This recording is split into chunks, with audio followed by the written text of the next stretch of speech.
Welcome back, YouTube. So this is going to be part 2 of making malt. In the first part, I was just sort of briefly describing what we're doing, a bit of the science behind it, and promised this time is the microscope. Let's see what it looks like under a microscope.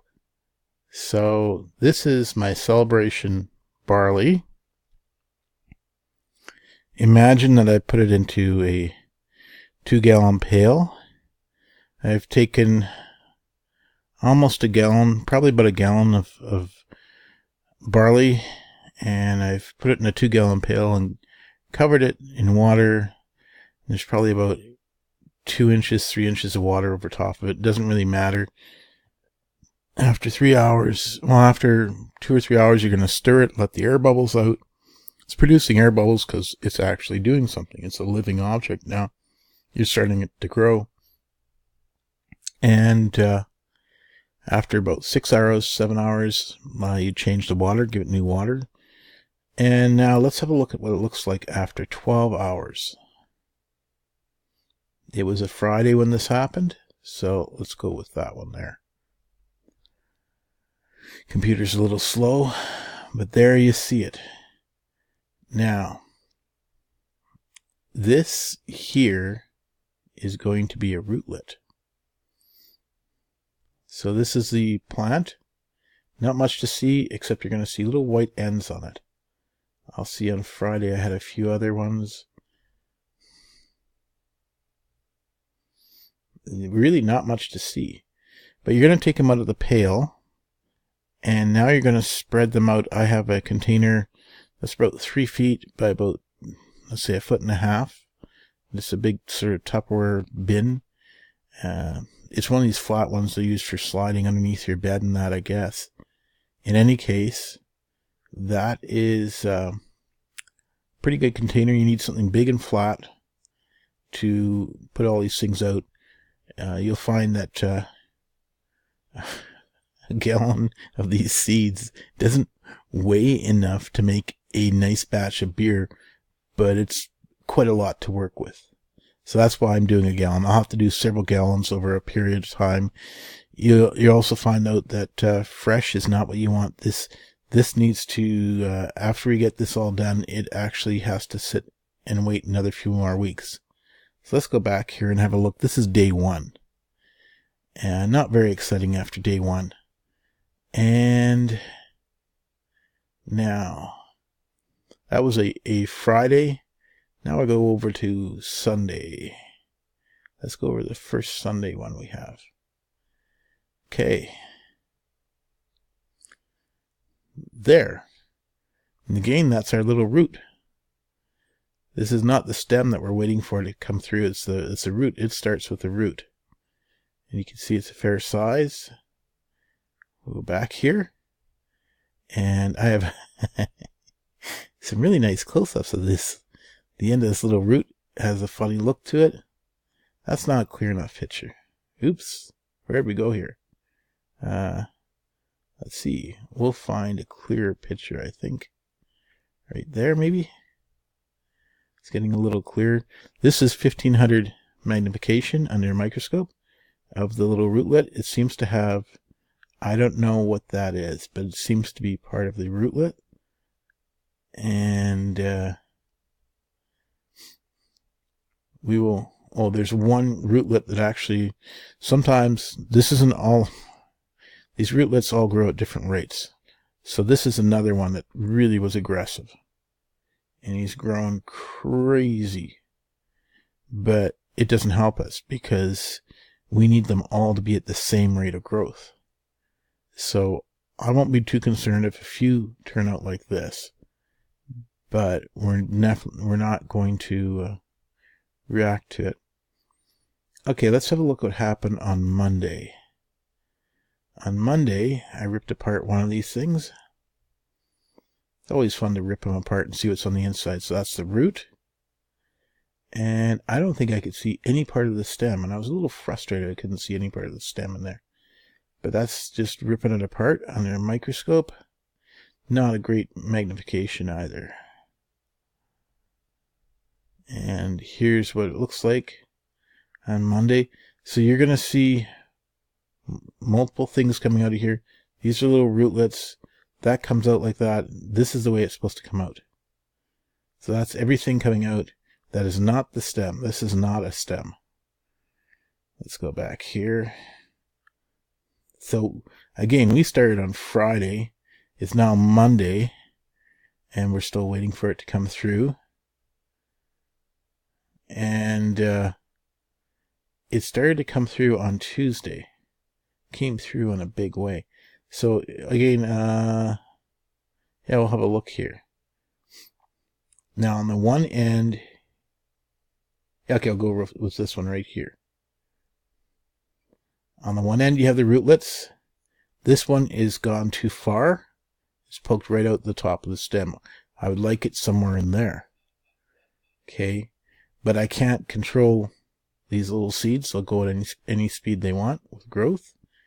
And oh yeah, before I forget, the little red thing is a little red piece of clay.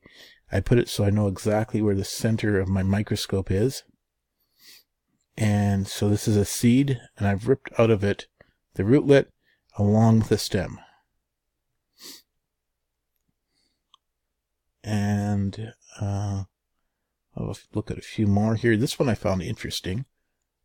Like, you would think that these things are always going to do the same thing over and over again, and they don't. So the roots are there. The stem has just broken through the center of the seed. It's not come out through here at all. And that's just the nature of this. Is not going to be consistent. This is very typical. You'll see, I'll see if I can push it over just a little bit. Oh. What did it do there, eh? There. Let's see if we can push this over. Now, what you're looking at here, I was just going to mention this. So we got several sticking out here, and you're going to look at a network of roots, and they're going to start tie and bind to everything. These things hook on to everything, and they are. It's kind of weird. They're almost like they got Velcro little hooks on the seeds. And one last one here. That's the last one I have. Now here, you got these nice little roots. Here you have the stem starting there, going all the way along the inside of the plant, and it has not yet poked out the other side. And there's the actual product that we're after. So I just thought I'd show you that. That's under a microscope, so you can really see what these things are going to look like when they're ready. This is ready. This is a little bit over ready, but this gives you a good idea. What happens if you've got too many seeds that are over ready? Well, you're going to increase your grain bill. You're going to increase how many of these grains, because you have less of this then, right? It's not that big a deal. It's, I guess, work. So this is video 2 on brewing beer. This is, or actually making malt.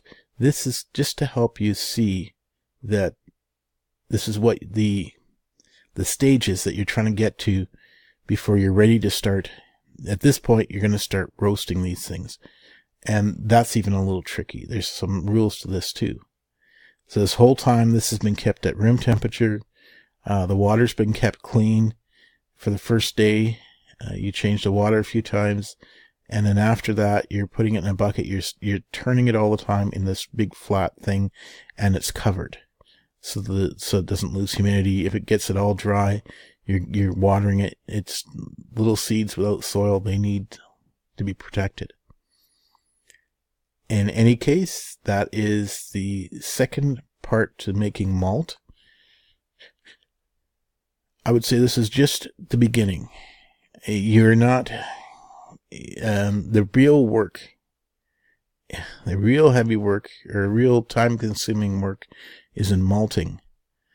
Not malting, is in roasting these little guys here. And this right now you can just sort of do as you wish. You just sort of throughout the day checking on them. But the malting, roasting the malt, actually doing that day is a dedication of a few hours to really get that down. All right, this is turning out to a long video, and I think we've seen enough under the microscope. So we're going to continue forward with another few more parts to this. I guess the next video I'm going to show you actually what my containers look like and start showing you some of the actual ways we do things and how you would roast these things. I'm using a rotisserie with some coffee tins. I find that makes an excellent crystal malt. And the crystal malt, or whatever you want to call my malt, it's the primary, it's the base for my beers. If you cannot use, you have to use a malt that has allowed these to, well, you've got enzymes in there, and you can have a chocolate malt, you can have all these different malts, but the more severe roasting kind of wrecks the enzymes. They're not all dead, but it makes it much harder to get enough of the sugars that you need. So you need quite a bit of a light malt, and then you can add other malts to it. Anyways, there'll be another few more videos. Next one I'll be showing you some of the equipment I use and the first day of setting it out and stirring it. Thank you for watching my videos. Subscribe. Have a beer if you're old enough. I shouldn't say it all the time. People think I drink beer. Have a coffee. Drink coffee. It's good for you. All right. This is my 3D printing channel signing out. I use 3D printing, but really it's sort of experimenting and building stuff and creating stuff. I do 3D printing, but I do many other things. So this is about malt. All right. You have a good day.